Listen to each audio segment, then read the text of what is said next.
Finance অ্যাক্টের 2025 validation act এর part 4 এর বিরুদ্ধে প্রতিবাদ জানিয়েছে forum of civil pensioners association Tripura. সংশ্লিষ্ট সংগঠনের অভিযোগ, এই আইনের বলে একটা বিভাজন সৃষ্টির ক্ষমতা কেন্দ্রীয় সরকারের হাতে চলে এসেছে। পেনশনারদের বিভিন্ন স্বার্থ সংশ্লিষ্ট বিষয়ে ময়দানে রয়েছে forum of civil pensioners association Tripura. শুক্রবার মূলত 3 দফা দাবিতে রাজধানীর আকাশবাণী ভবন সংলগ্ন এলাকায় 2 ঘন্টার গণ অবস্থানে সামিল হয় forum of civil pensioners association Tripura. সংশ্লিষ্ট সংগঠনের তরফে দাবি, 8ম বেতন কমিশনে পেনশনারদের পে রিভিশনের বিষয়টি উল্লেখ করতে হবে।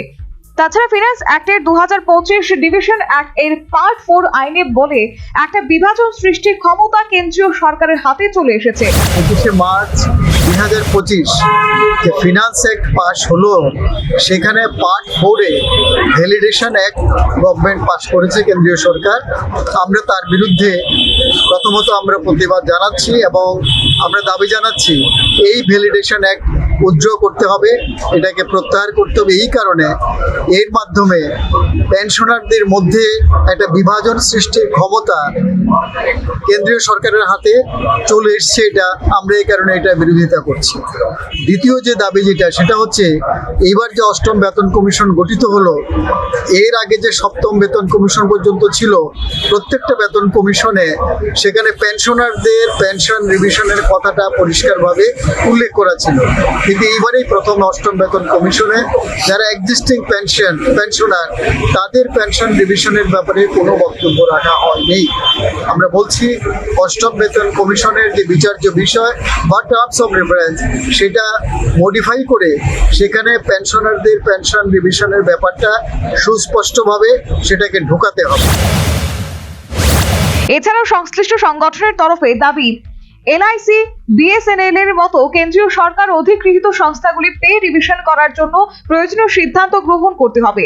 সরকারি শূন্য পদগুলিতে লোক নিয়োগ ইত্যাদি। বিএসএনএল এবং অন্যান্য যারা অধিকৃত সংস্থা আছে, তাদের অনেক বছর ধরে পেনশনের কোনো রিভিশন হচ্ছে না।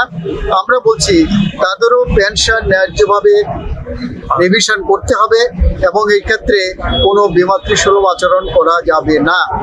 মূলত এই 3টা দাবি এবং অন্যান্য দাবি আমরা যেটা বলছি যে অনেকগুলো শূন্য পদ পড়ে আছে কেন্দ্র এবং রাজ্য সরকারের, সেগুলোকে পূরণ করতে হবে।